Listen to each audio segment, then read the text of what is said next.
Overland Park is fighting back against algae. That's right. The city is using wetland-style plants to reclaim a lake. 41 Action News reporter Charlie Keegan joins us from South Lake Park. Charlie, why has the city made this such a priority? Why is this important?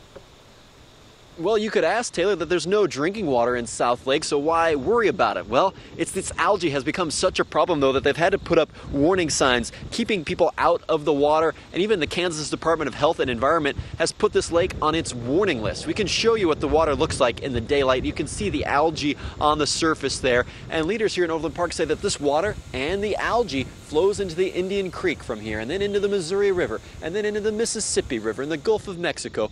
And while Overland Park is just a small drop in that giant bucket of water, the people here want the water leaving Overland Park to be as clean as possible. So last week, they installed what's called a floating wetland in South Lake, and they say that the native wetland plants on that island will basically choke out the algae. And if it works well, they can expand on that island. The idea is to see if this is going to work, if we have good survivability, if we can keep the geese off. And then over time, if we see that this is a viable project, that it can be low maintenance, we will double it, maybe triple it, to really start to see an impact in the lake.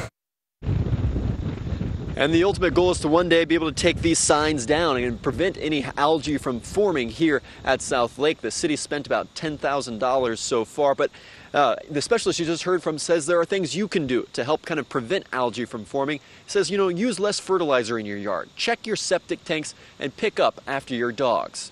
Reporting live in Overland Park, I'm Charlie Keegan, 41 Action News Today.